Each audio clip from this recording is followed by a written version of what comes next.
하나님은 우리의 삶에 구원을 베푸시는 분이십니다. 사랑하는 성도 여러분, 우리 하나님은 불꽃 같은 눈으로 하나님의 자녀들을 살피십니다. 강한 팔로 자기의 백성들을 구원하시는 분이 우리 하나님입니다. 하나님은 넘어진 백성을 일으켜 세우시는데 빠르시며 자기 자녀들을 긍휼히 여기시는데 풍성하신 분이십니다. 하나님의 사랑은 영원하세요. 결코 패하지 않고 또한 실수가 없는 분이 우리 하나님이에요. 오늘 저와 여러분이 이 예배를 통해서 우리를 구원하시고 우리를 사랑하시는 하나님을 볼 수 있는 시간이 되길 주님의 이름으로 축복합니다. 그런데 이 사랑의 하나님이 우리를 구원하시고 우리에게 은혜를 베푸시면서 또한 우리에게 요구하시는 것이 있다는 것을 우리가 기억해야만 합니다. 물론 하나님의 사랑은 결코 조건적이지 않습니다. 우리가 무엇을 해야지만 하나님이 우리를 구원하시거나 우리를 사랑하시는 분은 절대 아닙니다.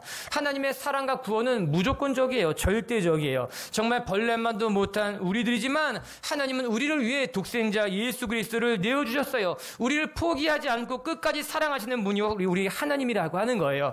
어쩌면 그렇기 때문에, 즉 하나님이 우리를 너무나 사랑하시기 때문에 하나님의 백성된 우리에게 하나님께서 원하시는 것이 있다는 것을 우리가 알아야만 된다는 거예요. 하나님이 우리를 사랑하지 않으신다면 우리에게 관심이 없을 거예요. 그렇기 때문에 우리에게 요구하는 것도 없을 거예요. 그러나 하나님은 우리를 사랑하시기 때문에 우리의 삶에 관심이 있는 거예요. 우리를 하나님의 백성 삼으셨기 때문에 우리의 삶에 원하시는 하나님의 방향성이 있다라고 하는 거예요. 여러분 생각해보면 남의 자녀에게 대단한 것을 바라지는 않습니다.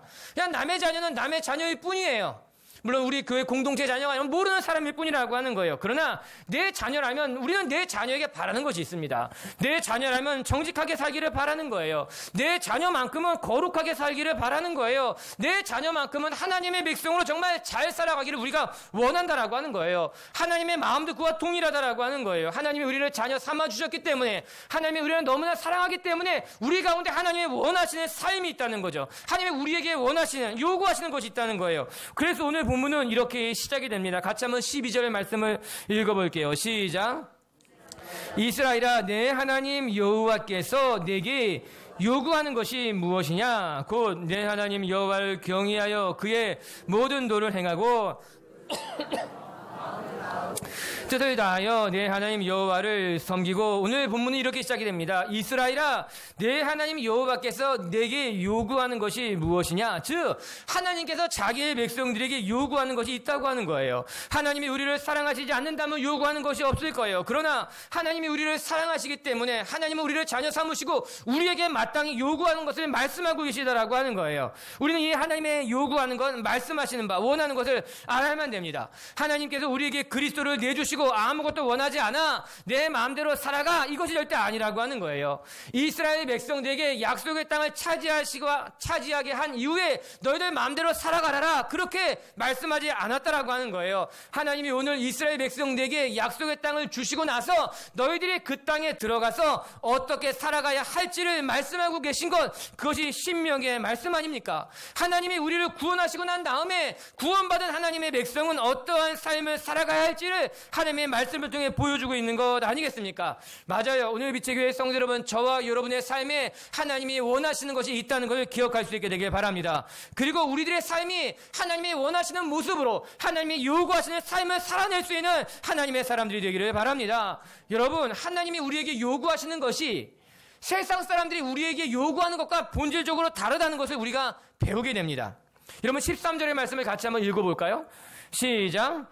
내가 오늘 내 행복을 위하여 내게 명하는 여호와의 명령과 규례를 지킬 것이 아니냐. 여러분, 모든 관계 속에 상대방은 내게 무엇인가를 원하게 되어 있다라고 하는 거예요. 그럼 모든 관계 속에 나타나는 거예요. 나를 위해 무엇을 좀 해주십시오. 넌 이렇게 살아가야 됩니다. 이 사람들이 우리에게 요구하는 것이 있다라고 하는 거예요. 그런데 13절의 말씀을 보니 사람들이 우리에게 요구하는 것과 하나님이 우리에게 요구하는 것에 차이점이 있다는 겁니다. 그것이 무엇인가? 사람들이 우리에게 무엇인가 요구할 때는 그것은 그 사람 본인을 위해서 요구하게 된다는 거예요. 그러나 하나님이 우리에게 무엇인가 요구할 때는 하나님 자신을 위해서 요구하는 것이 아니라 우리를 위해서 요구하고 계시다라고 하는 거예요. 그러면 모세를 통해서 하나님께서 우리에게 요구하는 것이 무엇일까? 하나님께서 모세를 통해서 우리에게 원하시는 삶이란 무엇일까? 오늘 그것을 같이 한번 묵상할 텐데, 첫 번째는 하나님께서 요구하시는 건 너희 마음의 할례를 받으라고 하는 것입니다. 너무나 감사한 이야기예요. 왜? 하나님이 우리에게 원하시는 것이 대단한 것이 아니었어요. 물론 대단한 거지만 하나님께서 우리에게 원하시는 것은 대단한 그 무엇을 업적을 이루는 것이 아니라 너의 마음이 새로워지기를 원한다. 너의 마음의 할례를 받기를 원한다. 이것이 하나님이 우리에게 원하시는 것이다. 이스라엘 백성들은요, 태어난 지 8일 만에 누구나 다 할례를 받게 됩니다. 이 할례는 여호와를 섬기는 하나님의 백성이라는 증표를 자기의 몸에 새기는 거예요. 그래서 누구든지 태어난 지 8일 만에 할례를 받았고, 할례를 받은 자는 하나님의 백성입니다. 그도 자기 몸에 난 그 할례 자국을 보며 나는 하나님의 자녀라고 하는 자부심을 갖고 살아가게 됐더라고 하는 거예요. 그러나 오늘 말씀에 하나님께서는 너희들 이스라엘 백성들이 육신의 할례만 중요하게 여기는 것이 아니라 마음의 할례를 행해야 된다 말씀하고 있는 겁니다. 이는 이스라엘 백성들이 지금까지는 단 한 번도 들어보지 못한 말씀이었어요. 그들은 육신의 할례가 중요하다고 생각했어요. 육신의 할례만 받으면 우리가 하나님의 자녀가 되었다고 생각했다는 거죠. 그러나 이제 하나님께서 이스라엘 백성들에게 말씀하시기를 육신의 할례가 중요한 것이 아니라 내 마음의 할례를 받는 것이 중요하다는 겁니다. 사람들은요, 눈에 보이는 것에 마음을 빼앗기게 됩니다. 그래서 눈에 보이는 것이 중요하다고 생각해요. 그래서 할례, 눈에 보이는 것, 육신의 할례가 중요하다고 생각했지만 하나님은 눈에 보이지 않는 것, 즉 우리의 마음의 할례, 너희의 속사람이 새롭게 되는 것에 관심을 두고 계시다라고 하는 거예요. 즉 눈에 보이는 부분만 잘라내는 것이 아니라 내가 정말 하나님의 백성이 되길 원한다면 눈에 보이지 않는 것까지 깨끗해져야 된다라고 하는 거예요. 내 마음속에 딱딱하게 굳어있는 것을 제거해야지만, 너희 속에, 너희 삶 가운데 부끄러운 것들을 제거해야지만 비로소 우리의 삶에 하나님의 백성다운 삶이 시작된다고 말씀하고 있는 것 아니겠습니까? 16절의 말씀 우리 한 목소리 읽을게요. 시작. 그러므로 너희는 마음의 할례를 행하고 다시는 목을 곧게 하지 말라. 이렇게 말씀하고 있는 거예요. 그러므로 너희는 너희 마음의 할례를 행하라. 그래서 목이 곧은 백성으로 살아가면 안 된다 이야기하고 있는 것 아니겠습니까? 하나님 보시기에 이스라엘 백성들의 마음에 딱딱하게 굳은 살이 배겨져 있었던 겁니다. 이스라엘 백성들의 목이 곧아져 버린 거예요. 그래서 이제 더 이상 이스라엘 백성들이 감동하지 않았어요. 하나님 앞에 감사하지도 않았어요. 자기들이 누리는 것을 당연하게 여기기 시작했더라고 하는 것이에요. 어쩌면 우리의 신앙을 돌아보면 우리의 마음에도 딱딱하게 굳은 살 때문에 더 이상 하나님의 말씀에 감동으로 다가오지 않는 거예요. 아무리 예배를 드려도 내 마음에 기쁨이 없는 거예요. 그냥 예배는 습관일 뿐인 거예요. 습관적으로 오는 것, 하나님께서 은혜를 주시고 하나님의 말씀을 들려주어도 내 눈물이 없어요. 감동이 없어요. 내가 지금 누리고 있는 이 모든 것들을 당연하게 여긴다라고 하는 거예요. 여러분 그렇지 않아요? 오늘 우리가 여기 와서 예배 드리는 것을 당연하게 여긴다면 그건 정말 너무나 강팍한 마음이에요. 여러분 당연하지 않아요. 여러분 우리의 가정에 무슨 일이 생긴다면 여기 와서 예배 드릴 수 있겠습니까? 와서 예배 드리고 싶어도 가족들 가운데 너무나 아픈 사람이 있다면 예배 드릴 수 없어요. 병원에 있어야만 된다라고 하는 거예요. 우리 일터에 무슨 일이 생기면 우리 일터로 나가봐야만 된다라고 하는 거예요. 내 몸이 아프면 스스로 나오기도 어렵다라고 하는 거예요.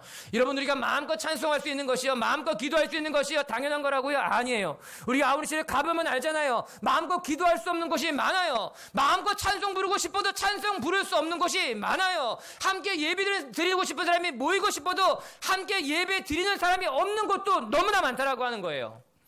그런데 어느 순간부터 우리 마음에 이 모든 것이 당연한 것처럼, 내가 누리는 것이 당연히 누려져야만 하는 것처럼, 하나님 나는 건강해야만 합니다.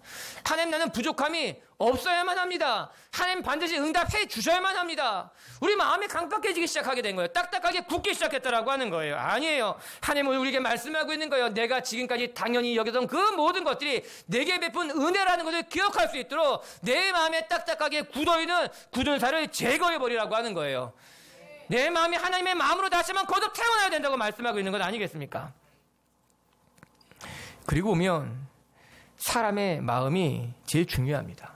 아니, 여러분 그러고 보면 제일 안 변하는 게 사람의 마음입니다. 여러분 우리 마음이 변하지 않으면요 아무리 결단해도 소용이 없어요. 여러분 작심삼일이라 그렇게 이야기하지 않습니까? 연초가 되면요 담배 소비량이 현저하게 줄어들어요.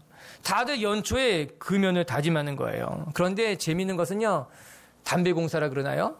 걱정하지 않는다는 거예요. 2월 달만 되면 다시 다 올라간다는 거예요. 원상태로 올라가고 더 팔린대 2월 달은. 왜요? 이미 알고 있는 거예요. 결심하지만 오래 가지 못한다라고 하는 거죠. 어느 정도 시간만 지나면 제자리로 되돌아온다는 거예요. 문제가 무엇이에요? 마음의 변화가 없는 거예요. 그냥 해야겠지 생각만 하는 거예요. 담배 피지 말아야겠지 생각만 하는 거예요. 그러나 정말 그 마음에 결단이 없기에, 그 마음의 변화가 없기 때문에 단지 결심하는 것만으로는요, 우리의 삶이 변하지 않습니다. 여러분, 제일 어리석은 것은요, 결심만 하는 거예요. 얼마나 많은 그리스도인들이 결심만 합니까? 결심 우리 잘합니다. 새벽 예배 나오겠다고 결심합니다.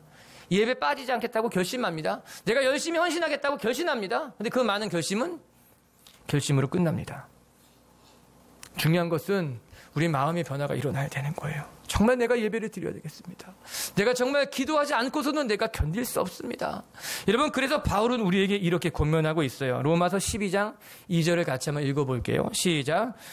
너희는 이 세대를 본받지 말고 오직 마음을 새롭게 함으로 변화를 받아 선하시고 기뻐하시고 온전하신 뜻이 무엇인지 분별하도록 하라. 아멘. 오늘 바울이 무엇이라고 말합니까? 너희는 이 세대를 본받지 말고 오직 마음을 새롭게 함으로 변화를 받아. 여러분, 우리의 마음이 새로워져야 된다는 거예요. 우리의 마음이 새로워지지 않고서는 하나님의 선하시고 온전하시고 기뻐하시는 뜻이 무엇인지 알 길이 없다라고 하는 거예요. 마음이 새로워지는 것, 우리의 생각이 새로워지는 것, 맞아요. 여러분, 우리의 마음이 새로워지면요, 우리의 생각이 새로워질 줄로 믿습니다. 우리의 마음이 새로워지면 우리의 삶도 새로워지게 되는 거예요. 신앙에도 요요 현상이 있어요.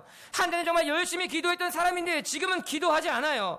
한때는 정말 열심히 헌신했던 사람인데 지금 그의 삶에 헌신의 모습을 찾아보기가 어려운 사람들이 많아요. 마치 다이어트를 하고 난 후에 다시 옛날로 돌아가는 것 같이 여러분, 신앙생활에도 그렇게 신앙의 요요 현상을 겪고 있는 사람이 너무나 많다라고 하는 거예요. 한때는 열심히 기도했지만 다시 세상 속으로 돌아가 버리는 거예요. 한때는 열심히 헌신했지만 다시 욕심의 자리로 되돌아가 버리는 거예요. 옛사람의 모습으로 다시 되돌아가 버리게 된다라고 하는 거예요. 무엇이 문제일까요?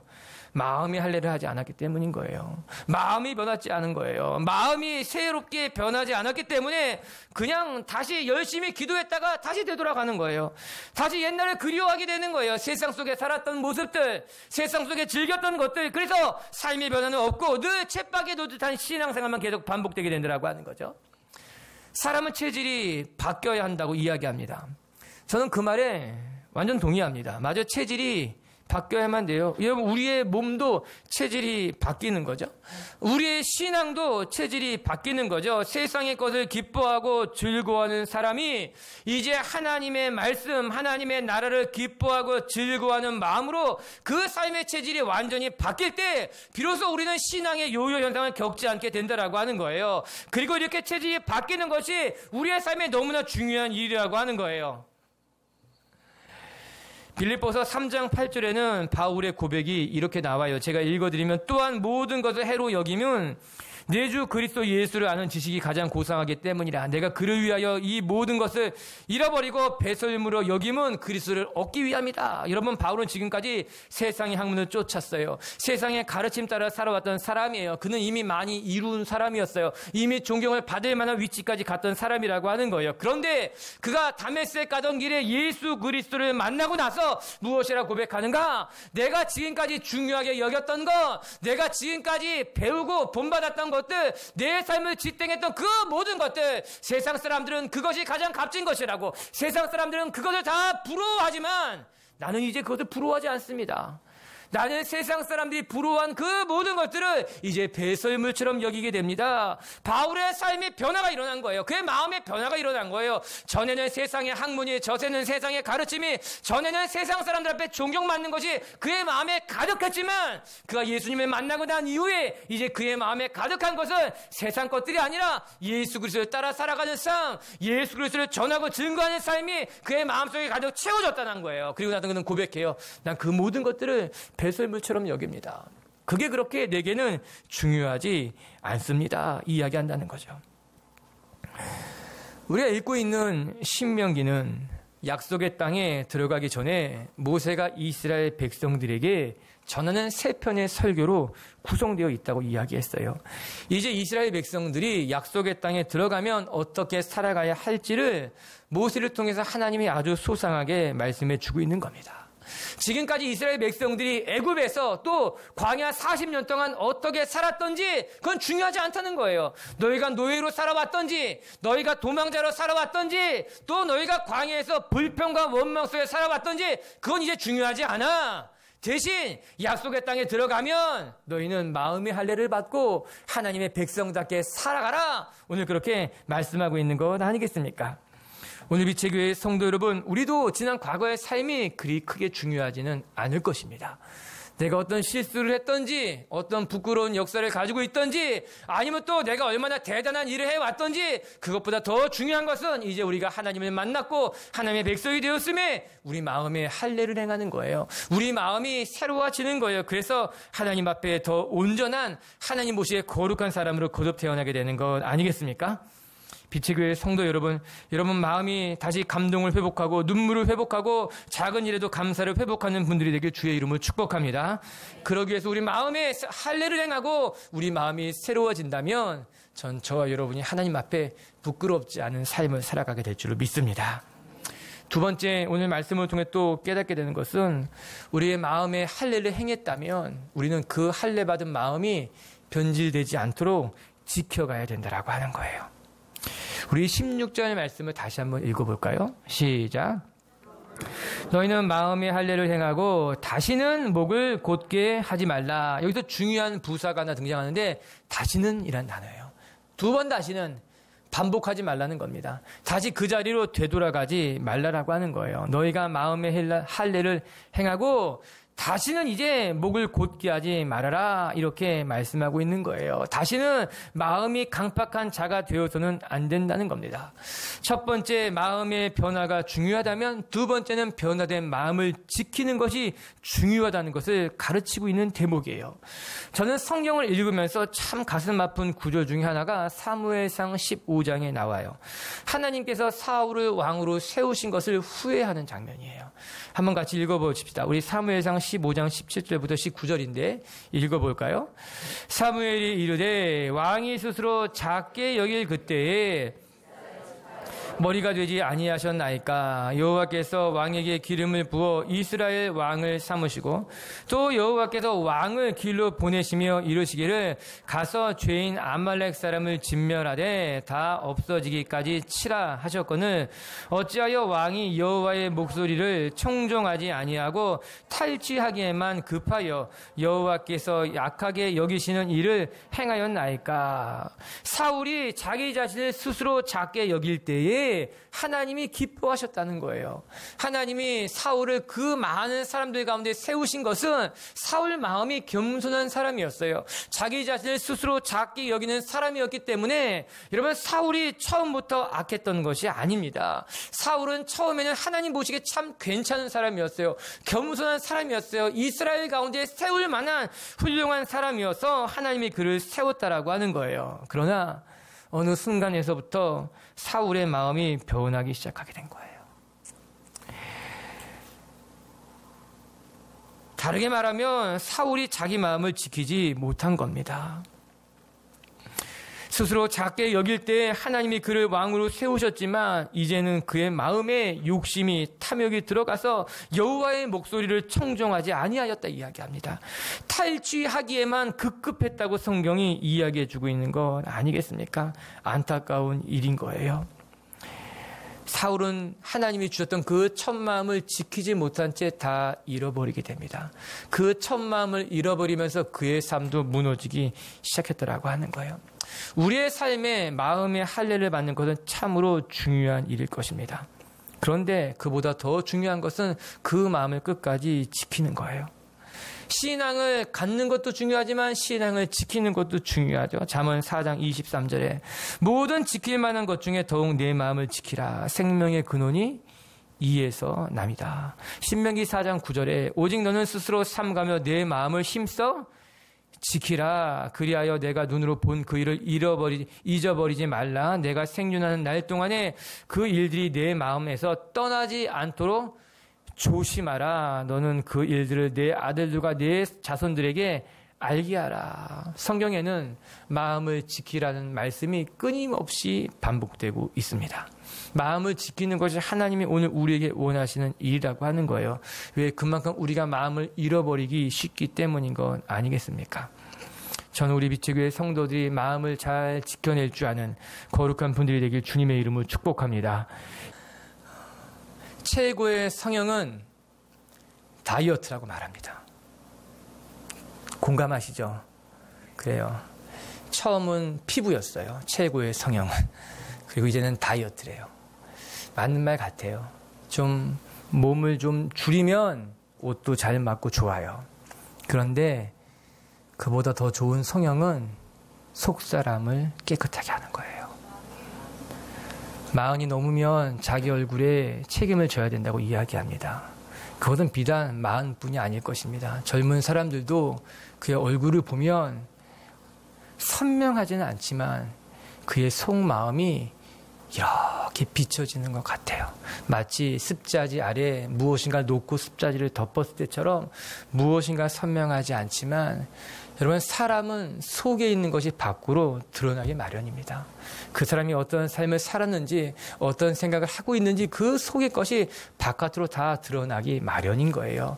시간이 흐르면 흐를수록 그것이 더 견고해졌기 때문에 선명해지는 것뿐입니다.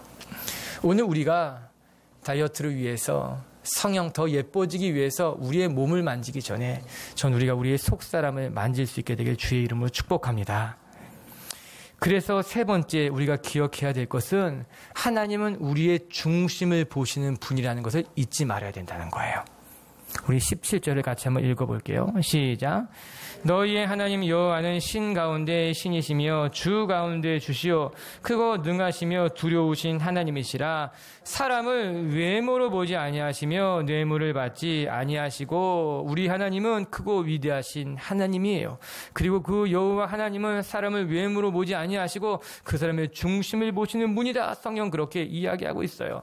사랑하는 빛의 교회 성도 여러분, 사람들은 외모를 보고 판단하지만 하나님은 외모를 보고 판단하시는 것이 아니라 저와 여러분의 중심을 보시는 분이세요. 사람들은 겉을 보고 그 사람이 어떤 사람일 것이다 축축하지만 하나님은 겉을 보고 우리를 판단하시는 분이 아니라고 하는 거예요. 하나님은 우리의 속마음을 꿰뚫어 보시는 분이 우리 하나님이라고 하는 거예요. 뿐만 아니라 하나님은 우리가 어떠한 삶을 살아가고 있는지를 보시기도 하지만 그 삶이 어떤 동기를 가지고 행해졌는지도 보시는 분이 우리 하나님이라고 하는 거예요. 그래서 성경은 하나님이 우리의 중심을 보시는 분이라고 말하는 거예요. 우리의 겉에 무엇을 행해지는가도 보지만 우리의 속을 들여다보시는 분이시고 우리가 아무리 선한 일을 한다 할지라도 그 선한 일의 동기가 무엇인지도 살펴보시는 분이 우리 하나님이라고 하는 거예요. 그래서 하나님은 두려우신 분이에요. 우리는 우리의 마음을 언제나 살펴야만 되는 거예요. 나의 동기가 바른 동기인지, 내가 바른 동기로 하나님 앞에 헌신하고 있는 것인지, 아니면 내가 잘못된 동기와 욕심으로서 기도하고 있는 것은 아닌지 우리는 우리의 마음까지 들여다보는 사람이 되어야만 된다라고 하는 거예요. 우리가 무엇에 힘써야 할지 알 수 있는 대목일 것입니다. 하나님은 우리에게 말씀하십니다. 겉사람을 단장하는 데 힘을 쓸 것이 아니라 속사람을 단장하라라고 하는 거예요. 하나님은 외모를 보시는 분이 아니라 내 속을 들여다보는 분이기 때문에 내가 겉을 단장하는 데 내 힘을 쏟을 것이 아니라 내 속을 단장하는 것, 내 마음을 깨끗하게 지켜가는 것, 너의 생각을 지켜가는 것에 내 힘을, 에너지를 써야 된다고 말하고 있는 거예요. 그리고 우리가 우리의 속사람을 단장하게 되면 우리의 겉사람도 우리의 삶도 변화될 수 있다고 말씀하고 있는 것 아니겠습니까? 오늘 우리가 하나님 앞에 부끄러울 것 없는, 그래서 우리의 속사람을 깨끗하게 할 수 있는 하나님의 사람이 되었으면 좋겠습니다. 그래서 빛의 교회는 겉이 화려한 교회가 아니라 속이 깨끗한 교회다. 빛의 교회 성도들을 만나보면 겉이 화려하지는 않지만 그의 생각하는 것이나 그가 말하는 것이나 그의 속이 참 귀한 사람들이다. 그렇게 됐으면 좋겠어요. 겉도 아름다운 사람이 되길 축복합니다. 섭섭하세요, 그렇게 말하니까?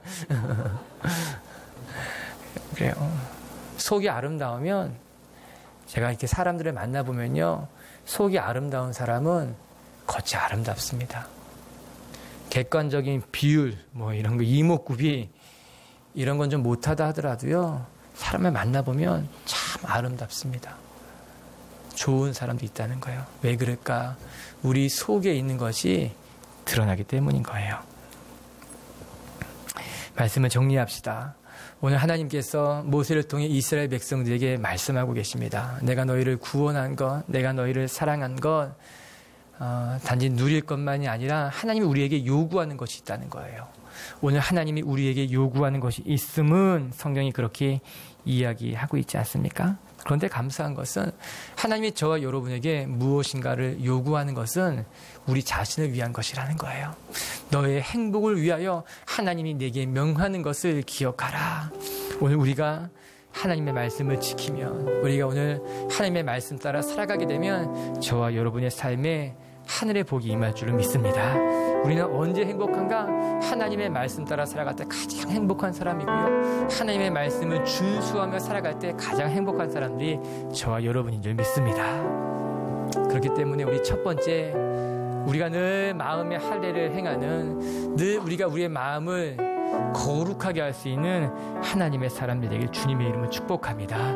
마음이 변해야 생각이 변하고, 마음이 변해야 우리의 삶이 변하게 되어 있습니다. 저와 여러분이 우리의 속사람을 단장할 수 있는 마음의 할례를 받는 분들이 되기를 바랍니다.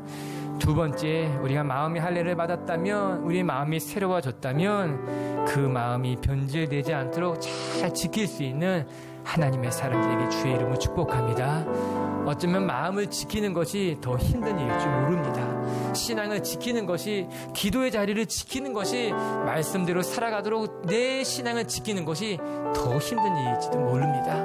그러나 우리 안에 하나님이 계시기에 전 우리가 결단한 것 잘 지켜가게 될 줄 믿습니다. 그리고 세 번째, 하나님은 우리의 중심을 보시는 분임을 기억하며 살아갑시다. 그래서 늘 겉에만 신경 쓰는 것이 아니라 사람들이 나를 어떻게 볼까, 다른 사람들의 이목에 우리의 마음을 빼앗기는 것이 아니라 하나님만 바라보며 우리의 속사람을 단장할 수 있는 하나님의 사람들에게 주의 이름으로 축복합니다.